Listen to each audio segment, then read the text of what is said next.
Crisis solution. ഇന്നെത്തുന്നു നമ്മളുടെ contestant Sini.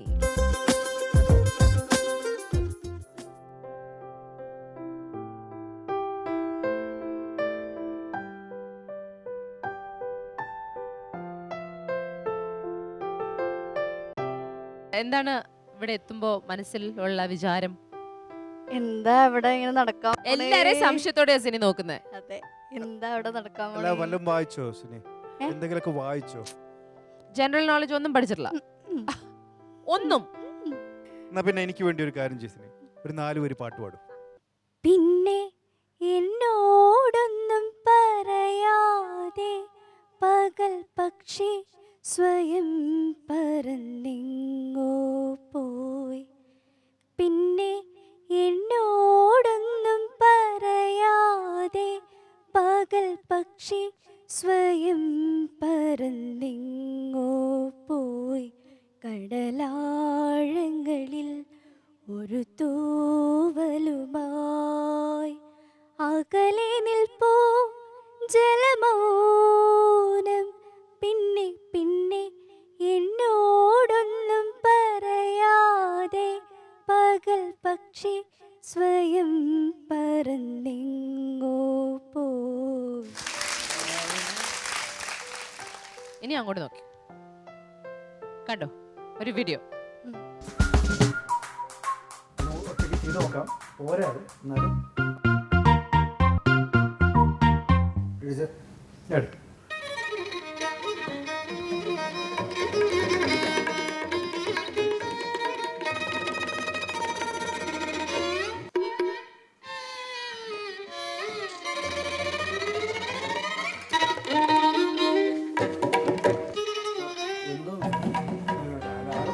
കൂടെ ആളുണ്ടാവും.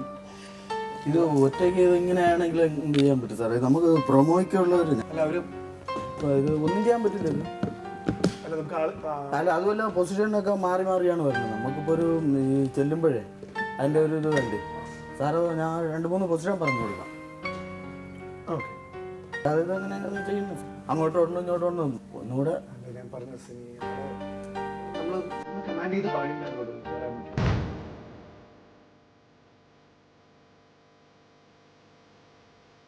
നമ്മൾ പൊസിഷൻ മാർക്ക് ഏതാണ്ട് അവിടെയൊക്കെ വരണം. കാരണം എന്താ വെച്ചാൽ ഇപ്പോൾ ഗ്രൂപ്പ് വരുന്ന സമയത്ത് ഇത് എവിടെയൊക്കെ വരും, ഇങ്ങനെയൊക്കെയാണ് ഇതിന്റെ ടോമോ എങ്ങനെ കൊടുക്കണം എന്നുള്ളത് അറിയാത്തതുകൊണ്ടാണ്.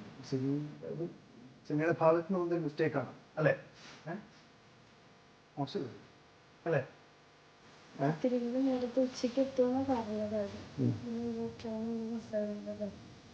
എന്താണ് സൊല്യൂഷൻ?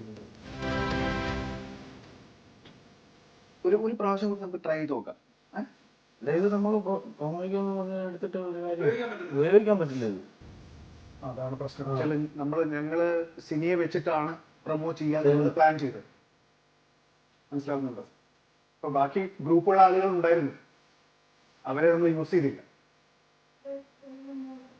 അതെ അതെ, സെന്റർ കീപ്പ് ചെയ്തിട്ട്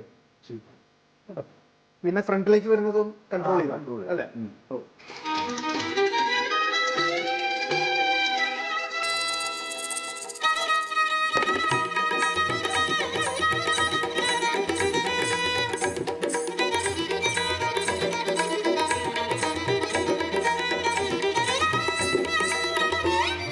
ഇത് ഇടയ്ക്കിടയ്ക്ക് സാർ അത് തീരെ ഇതാവുന്നു കേട്ടോ സാർ. ഇതിന്റെ ഒരു പ്രോബ്ലം നമുക്ക് ഒരാളല്ല ഉള്ളത്. നമ്മളിപ്പോൾ 4 പേരെ കമ്മിറ്റ്മെന്റ് ആയിട്ടാണ് നമ്മൾ വയ്ക്കാറുള്ളത്. ഇപ്പോൾ സിംഗിൾ ആകുമ്പോൾ നമ്മൾ ആ ഒരു ലെവലിൽ ചെല്ലുമ്പോഴാണ് അത് പ്രശ്നമാവുന്നത്. എങ്ങനെയൊന്ന് സോൾവ് ചെയ്യുക? എന്താ പറയുന്നത്,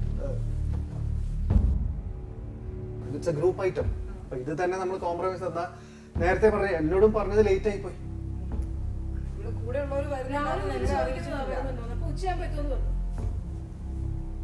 ഇതുവരെ ഒരു കോൾ പോലും ചെയ്ത് പറഞ്ഞിട്ടില്ല. ആക്ച്വലി ഇല്ല, ഞാൻ പറഞ്ഞല്ലോ, പുറത്തു വെച്ച് ഞാൻ പറഞ്ഞത് 2 പേരോടും പറഞ്ഞിട്ടുണ്ട്. നിങ്ങൾ ഇങ്ങോട്ട് വരും, ഇങ്ങോട്ട് വരും. കാര്യം എന്താണെന്ന് വെച്ചാൽ അവർക്ക് ട്രെയിൻ കിട്ടിയപ്പോൾ വൈകിയെന്നവർ എന്നോട് പറഞ്ഞത്. ശരി, പറഞ്ഞിരുന്നു. അതുകൊണ്ടാണ് ഞാൻ എല്ലാവരും കയറ്റി വിട്ടിട്ട് പിള്ളേരിപ്പോ വരും ഞാൻ 8 ദിവസം അഞ്ചരയായി, സാർ ഇത്രയും wait ചെയ്യാണോ? ഇവർക്ക് ഇവരുടെ time ഇത് നമ്മുടെ കഴിയാറായി. time- Duty time കഴിയാറായി. ഞാൻ ചോദിച്ചു മുരളി സാർ എത്ര മണി വരെ ഉണ്ടാവും? 4 മണി വരെ time പറഞ്ഞിട്ടില്ല. പറയും. അതാണ് 4 മണി വരെ സാറിന് നമ്മൾ എന്റെ ഈശ്വര 5:30 ആയി. 5:30 ആയ സമയം ഇതെങ്ങനെ സോൾവ് ചെയ്യാന്നുള്ളത് ആക്ച്വലി ഐതർ നിങ്ങൾ പറയും അല്ലെങ്കിൽ സിനി പറയും. ഞങ്ങളിപ്പോ അദ്ദേഹം പോകാൻ നിൽക്കുകയാണ്. എനിക്ക് പറ്റില്ല. അങ്ങനെ ചെയ്യാൻ പറ്റുമോ? ഇത് ഇത്രയും പേര് ഇരുന്ന് ചെയ്യാനുള്ളടത്ത് നമ്മൾ ഒരാളുടെ ഇത് ചെയ്യുന്നതെന്ന് പറഞ്ഞാൽ അതിൻ്റെതായ പരിമിതിയില്ലേ? സിനി ഒരു സൊല്യൂഷൻ പറയും. ഹൗ ക്യാൻ ബി, എങ്ങനെയാണിത് നമ്മൾ കാര്യം ചെയ്യുന്നത്? ഓക്കെ ഓക്കെ, ഞാനൊരു കോംപ്രമൈസ് പറയട്ടെ. നമുക്ക് ഒരിക്കൽ കൂടി സിനി കൃത്യമായിട്ടൊക്കെ ചെയ്യും. ഓക്കെ, നമുക്ക് ആവശ്യത്തിനുള്ള കിട്ടുമല്ലോ. അപ്പൊ അങ്ങനെയാണെങ്കിൽ ഏതാണ്ട് കിട്ടി കഴിഞ്ഞിട്ടുണ്ടാവുമല്ലോ, അല്ലേ? നമുക്ക് ഒന്ന് എനിക്ക് വേണ്ടി ഒരു കോംപ്രമൈസ്, എനിക്ക് വേണ്ടി. അല്ല സാറിന് എന്താണ് തെറ്റ്? അത് സാറ് നമ്മൾ നമ്മൾ പറയുന്നത് നമ്മളല്ലാതെ അല്ല ചേട്ടനെ കുറ്റപ്പെടുത്തുന്നത് എന്താണ് കുറ്റം? എന്റെ കുട്ടികൾ വരാത്തോണ്ടാണ് വൈകിയത്. പക്ഷെ ഞാൻ പറഞ്ഞിട്ടുണ്ടായിരുന്നു നിർത്തുള്ള കാര്യം. ഞാൻ അവിടെ ഇരിക്കുമ്പോഴും ഞാൻ പറയുന്നുണ്ട് എന്റെ കുട്ടികൾ വന്നിട്ടില്ല, അതുകൊണ്ടാണ് ഞാൻ കയറാത്തത്. ഞാൻ ആരും മനഃപൂർവ്വം കരുതി കൂടി ചേട്ടനോട് പിടിച്ചു നിർത്താൻ വേണ്ടിട്ട് പറഞ്ഞത്. ഇപ്പൊ സ്ട്രോങ് ആയിട്ട് സിനി ഇത്രയും പറഞ്ഞു എന്നിട്ട് നമുക്ക് എനിക്ക് വേണ്ടി ഒരു കോംപ്രമൈസ്.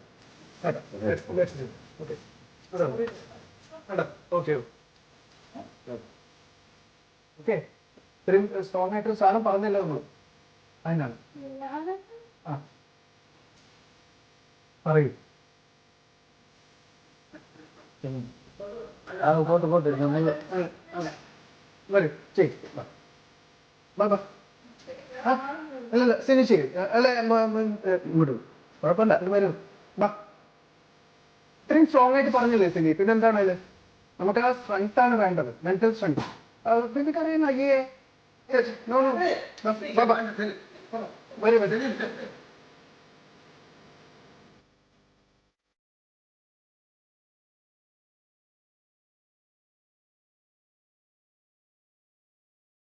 ഒരു മിനിറ്റ്. ഓക്കെ സിനി റെഡി കേട്ടോ? ഞാൻ ഇതൊക്കെ തുടങ്ങി.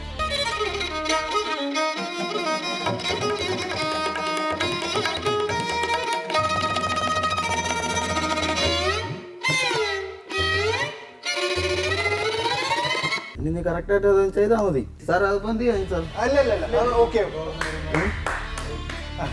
ഓക്കെ ഓക്കെ ഓക്കെ സിനി കേട്ടോ? നിർത്തി നിർത്തി തുടങ്ങട്ടെ ഞങ്ങള്.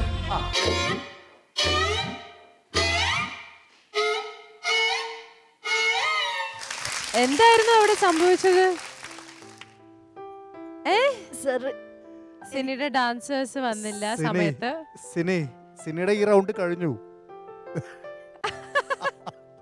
നേരത്തെ ഇവിടെ ചെയ്യാനുള്ള അന്ന് ചെയ്തു പോയി. അവിടെ റൗണ്ട് ഏതാന്ന് മനസ്സിലായോ? ഏതാ? എന്താണ് ഈ റൗണ്ട്? എനിക്ക് ഇതിന്റെ ഒരു കാര്യം മനസ്സിലായി. എന്താ മനസ്സിലായത്? എന്നെ ആരെയും എല്ലാരും വിശ്വസിക്കരുതെന്ന്. അല്ല അതല്ല, എന്നെ എല്ലാരും ഒരുപാട് സ്നേഹിക്കുന്നുണ്ടെന്ന് എനിക്ക് മനസ്സിലായി. അയ്യോടാ. ഞാൻ ഇത്രയും നേരം ജീവ ചേച്ചിനോടും ആദര ചേച്ചിനോടും മിണ്ടാണ്ട് കൂടി നടന്ന അയ്യോ അയ്യോടാ. അന്നത്തെ കാരണം കൊണ്ടോ? പക്ഷെ ഇന്നലും അവർ വിട്ടുകൊടുത്തില്ലല്ലോ. അതാണ് ഞങ്ങളുടെ ആക്ടിംഗ് ടീം. എല്ലാരും നന്നായിട്ട് അഭിനയിക്കുന്നു. ക്യാമറാമാൻ ചേട്ടൻ എങ്ങനെ ഉണ്ടായിരുന്നു?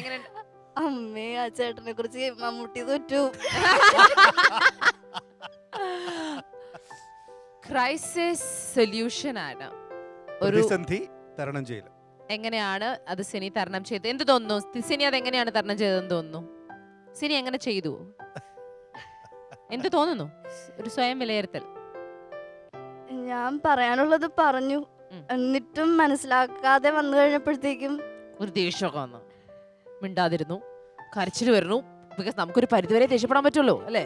മുരളി സാറല്ലേ മുമ്പിരിക്കുന്നത്, അതൊരു പ്രശ്നം. പക്ഷേ മുരളി ചേട്ടാ, നമുക്ക് അനാലിസിസിലേക്ക് കിടന്നാലോ? എങ്ങനെയുണ്ടായിരുന്നു സിനിയുടെ ഒരു ഹാൻഡ്ലിംഗ്? തീർച്ചയായിട്ടും കിടക്കും. സിനി അത് വളരെ ഭംഗിയായിട്ട് കൈകാര്യം ചെയ്തു കേട്ടോ. വളരെ ഭംഗിയായിട്ട് തന്നെ കൈകാര്യം ചെയ്തു. ആദ്യം ഒന്ന് പകച്ചു, ആദ്യം എന്താണെന്ന് അറിയാതെ ഒന്ന് പകച്ചു. പിന്നെ അത് വളരെ സ്ട്രോങ് ആയിട്ട് തന്നെ ആ പോയിന്റ്സ് ഒക്കെ പറഞ്ഞു. അതിന് ശേഷം കരഞ്ഞ എന്താന്ന് എനിക്ക് മനസ്സിൽ അല്ല, ഞാൻ ഏറ്റവും ഇപ്പൊ മനസ്സിലായോ ഞാൻ ആ റൂമിൽ വന്നിട്ട് എന്തിനാ സോറി പറഞ്ഞത്? അല്ല, സാറിനോട് പറഞ്ഞു സിനി ഇത് 2 ദിവസം കഴിയുമ്പോ ആലോചിച്ചിരുന്ന് ചിരിക്കുമെന്ന് പറഞ്ഞു. എനിക്ക് അപ്പോഴും മനസ്സിലായില്ലേ? അതിൽ കൂടുതൽ ക്ലൂ എങ്ങനെയാ ഞാൻ തരിക? അപ്പൊ ഇപ്പൊ അതിരോടും അവരോടൊക്കെ ഉള്ള ദേഷ്യം തീർന്നോ? അയ്യോ എനിക്ക് ഒട്ടും ദേഷ്യമില്ല ഇപ്പൊ ശരിക്കും ഒരു മോടുത്താ കൊള്ളാന്നുണ്ട്. വെൽ ഡൺ കേട്ടോ. ഇപ്പൊ കണ്ടപ്പോ എന്താ തോന്നിയത് അത് പറയൂ. കണ്ടു കഴിഞ്ഞപ്പോഴത്തേക്കും എന്നെ തന്നെ കുറച്ചും കൂടെ മാറ്റം വരുത്താനുണ്ട്. ഞാൻ ഇത്തിരി കൂടെ ബോൾഡ് ആവാനുണ്ട്. Very good okay. ആ ഒരു കുട്ടിത്തം മാറി മാറി വരുന്നുണ്ട് എങ്കിലും ഒരു ഇത്തിരി കൂടെ മാറാനുണ്ട്. ഓക്കെ, പെട്ടെന്ന് സെൻഡി ആയിപ്പോ. സെൻഡി ആവരുത് കേട്ടോ. ഓക്കെ, ഓൾറൈറ്റ്, നമുക്ക് മേത്തിൽ ജീവിതത്തെ ചോദിക്കാം. ബോൾഡ് ആവൂ, കുട്ടിത്തം മാറണ്ട സിനി. സാധാരണ എല്ലാവരും ഇങ്ങനെ ഒരു സിറ്റുവേഷൻ വരുമ്പോൾ ഏകദേശം ഇങ്ങനെയൊക്കെ തന്നെയാണ് ബിഹേവ് ചെയ്യുക. പക്ഷേ ഒരു കാര്യം ഐ ഫെൽ ദാറ്റ് സിനിയുടെ റിയാക്ഷൻസ് ഒക്കെ വളരെ natural. At the same time it was നല്ല എന്താ പറയുക ഒരു ആത്മസംയമനമോടെയാണ് സിനി കൈകാര്യം ചെയ്തതും. ആൻഡ് വളരെ നാച്ചുറലായിട്ട് പിന്നെ സ്പോണ്ടേനിയസ് ആയിട്ട് ഇമോഷൻസ് വരികയും ചെയ്തു. It was a good balance Sini. പിന്നെ എന്നെ പേടിക്കേണ്ട ആവശ്യമില്ല, ഞാനൊരു പാവം ഒരു ജഡ്ജാണേ.